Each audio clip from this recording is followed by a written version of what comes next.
I know that Republicans complain that the schools were shut down during COVID, and it is bad in terms of children's overall progression, and it was completely needless from the standpoint of medicine and public health. But there are some benefits. Namely, your children were not exposed for some period of time to people like this.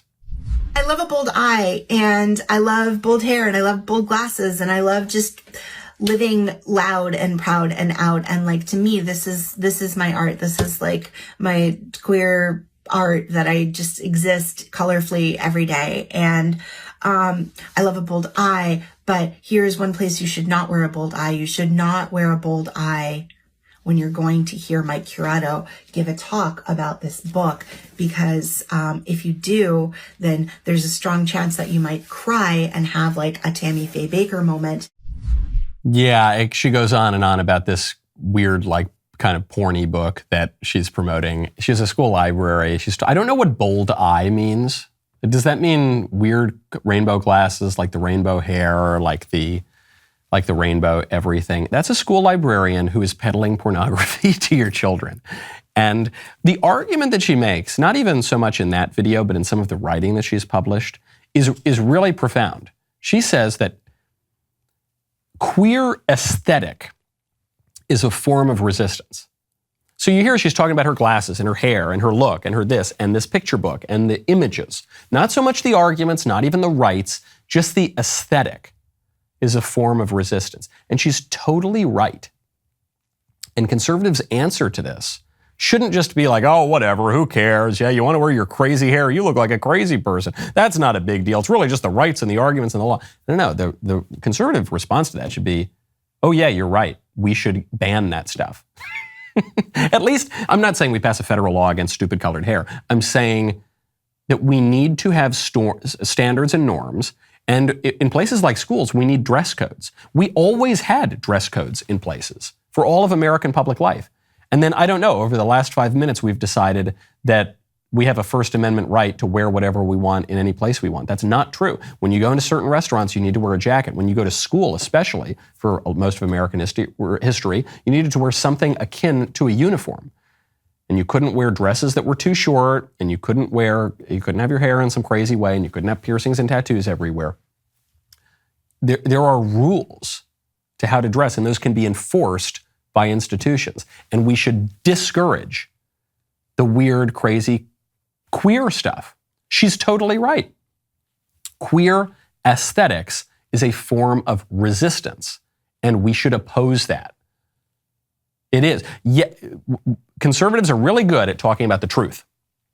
We're really good at saying, no, that's not true. That's false. Boom, debunked, owned, facts and logic. We're really good at that. We're okay at talking about the good. Not all conservatives are. Not all right-wingers. Some people don't want to talk about the good. They say, well, you do you, I'll do me, we'll do whatever we want. That's true. Your good might be my bad, whatever, some nonsense. But generally, conservatives have been historically pretty good at saying, no, there is such a thing as good and bad, and we should be moral and not be vicious. Okay. But conservatives are not so great at talking about that third transcendental of being, beauty. When we're talking about the transcendentals, we're talking about the good, the true, and the beautiful. That's what we're supposed to pursue. The good, the true, and the beautiful. And the beautiful is really important here too. Aesthetics is really important here too. A man who is considered one of the foundational conservative philosophers, Edmund Burke, was an aesthetic philosopher. One of the most prominent conservative philosophers until he died a few years ago, Roger Scruton, was in many ways an aesthetic philosopher. Beauty matters, okay? The way we look matters because we're sensible beings, right? We perceive things about the world and it affects the way that we live. This is why modern architecture is such a big problem. It's why right-wing political movements have taken an issue with modern architecture and modern art, going back to Max Nordau writing the book De Generation on the unpleasant turn toward ugliness in modern art. And that's a big problem for us. Conservatives have the confidence most of the time, some of the time at least, to say, no, that's not true, that's false. You're not really a woman, you're a man. When we're going to insist on that. We're like pretty good at that.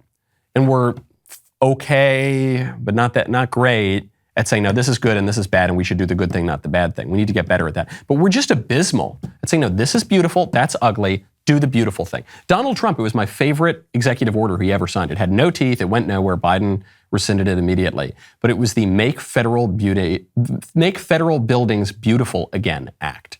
He said, look, we have these beautiful old buildings in Washington, D.C. Then we have this modern new trash that's so ugly and it makes you ashamed to be in Washington, D.C. Let's get rid of that stuff and make the new federal buildings neoclassical and beautiful again. Let's do that. And let's reinstitute some dress codes. It's going to be really hard. There was a case about this, the Harris Funeral Home case versus Equal Employment Opportunity Commission went up to the Supreme Court, and it was about a confused man who worked in a funeral home who thought that he was a woman, and he insisted on wearing a dress.